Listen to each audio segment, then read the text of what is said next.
Hello, my name is Jana Sadeh, and in the next 10 minutes I'm going to take some time to reflect on how the curriculum innovations that we have undertaken during COVID can serve as a springboard to changing the way we teach economics in higher education. So historically, many economics lecturers have adopted a chalk and talk approach where we present content to students in a very unidirectional format.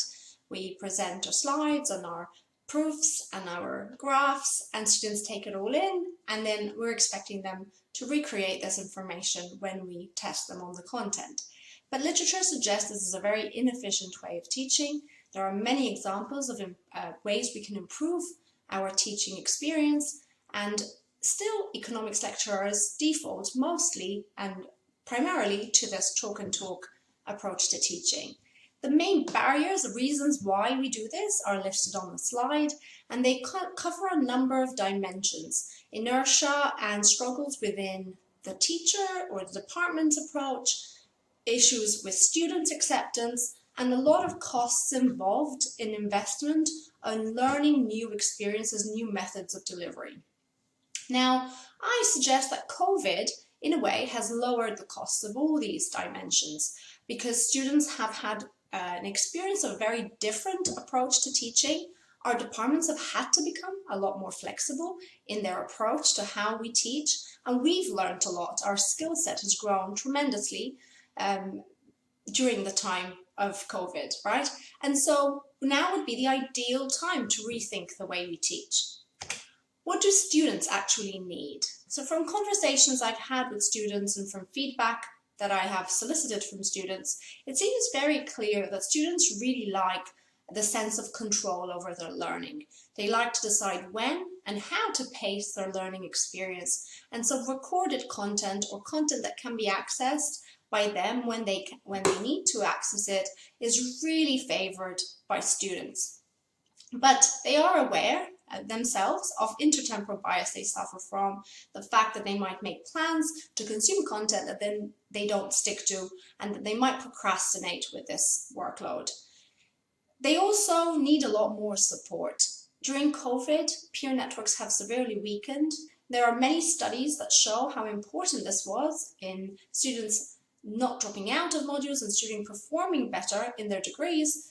That has mostly been lost because students have been experiencing education in isolation for so long. There's also been a change in default. So the default is to consume education from home or from the place of living and not to come into campus to consume that education. And in order to change that default back to on campus, this is going to take some really strong effort to get over that inertia that they are now assigning to being at home. There's also a lot of fear of assessment, especially face-to-face assessment, on-campus assessment, because they've had such a big gap of time where they haven't experienced that. In order to draw on the lessons I learned during COVID, I tried to redesign one of the modules I deliver, which is a master's level Principles of Corporate Finance module, that in a way that allowed me to experiment with more interactive, more engaging learning. So this module, a little bit of background, had 187 students this year and is typically of similar size every year. Most of our students are non-native English speakers that had not been in the UK educational system prior to this master's. And the challenge for me with this student cohort was to really cement understanding in a much deeper level. So I wanted them to understand things not just at a superficial level where they can just repeat content, but I wanted them to be able to apply this content as well. Typically, this module was delivered face-to-face, 4 hours a week of lectures, 2 problem sets and a final exam, quite standard setup. During COVID, all the face-to-face element disappeared, and instead of having synchronous teaching, I decided to create recordings because I thought, given the non-native English component, that they would be more comfortable being able to pause the recordings and rewatch at their own leisure. And so I released pre-recorded content, and I also created a quiz that, after a few days the recordings was released, the quiz checked to ensure that the students were consuming the content. When we had a synchronous lecture, we used it to cement learning. So we would divide students in groups, and they would discuss a structured problem set, which was similar then to the problem set they submitted as coursework. But they would do this as a group, and then they would feed back to the larger group.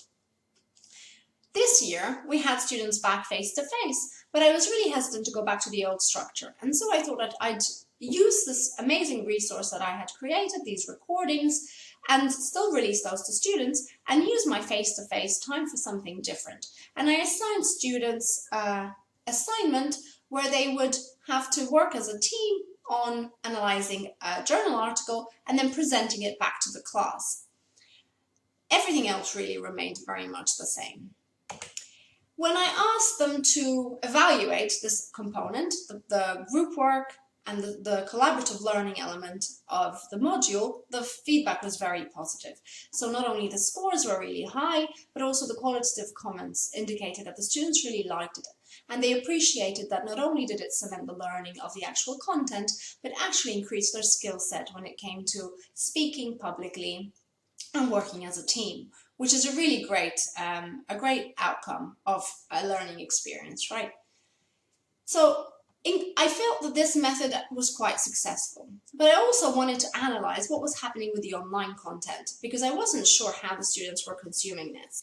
So I looked at the viewing data, which is available on most platforms that we use, and I compared two modules. The blue bars represent the module I've just presented, the Principles of Corporate Finance, which has a quiz, and I compared this to viewing data for another module I teach, a third-year module, where I released one lecture online, and then I gave one lecture face-to-face, and these were linked, but there was no prerequisite quiz, there was no kind of checking of that the consumption was happening. And I wanted to see when consumption was being paid. So what we have here is the dates from release. So these bars here indicate how many minutes were consumed on the day of release, then a day later, 2 days later, 3 days later, etc. And all this last category groups all the consumption after a week. And we can see that even though, so the blue module has a larger amount of students, so the bars are going to be higher, but we can see the patterns are very different despite this, right? So we can see that consumption in Principles of Corporate Finance is very heavy in the first few days of release, because then there's the quiz, and then they want to have consumed the content by that date, and then that decreases with a bit of an increase when revision time comes around. Whereas the other module, which had no extra checking requirement, we can see that there was only a small proportion of students that viewed the content within the week it was released, and the majority of students, the majority of the consumption of that video would be past that week, right? Going into the future weeks of that semester. And so we can see that really without any incentive, students will binge, they will not stick to viewing content when we expect them to view it, unless we check in on them and make sure that that is happening. So I've taken this kind of reflections, and I've discussed this a lot with people within our department. So in Southampton we have weekly kind of discussions as a Department of Economics, and a lot of these focus around pedagogical issues and issues that come up when we're teaching. And I've kind of come up with a couple of reflections on what I believe future of our teaching could look like, right? So I think having control is important for students. I think it does help, especially students with extra learning needs, but students understanding that students all have very different requirements and different needs, and allowing them some control is really beneficial for their learning experience. But without boundaries, that is not going to be necessarily a positive experience. I think we need to put things in place. That could be a quiz, or it could look like something completely different for you, that makes sure that what we're expecting them to do is actually happening. We also really need to rethink what we do in class. We need to encourage them to come in. We need to give them something that really makes them want to be back on campus. And so there's a lot of ideas there about things that we could do, answering questions, encouraging discussions, especially one to focus on facilitating cooperative learning. I think encouraging them to re-establish their peer networks, making sure they're talking to other students and learning from other students, and appreciating the value that other students bring to their experience, right? That is really, really important. We really need to re-establish that. I think there's an element of flexibility that has to happen. Each module is going to look different, and I think that's good. I think we need to understand that what works for me will not necessarily work for you, but we can all learn from different people's experiences. And finally, I think we really need to take on a growth mindset within economics departments. We need to understand that without the risk of something failing, we're not going to be able to discover the joy of something succeeding. And so we need to try things even though there is the potential that they might not be completely successful. And this needs to be an approach that we adopt within our departments to allow people the freedom to try things out and knowing that perhaps they might not succeed. I think that's the end of my time, so I thank you for listening and encourage you to get in touch if you have any comments or questions for me.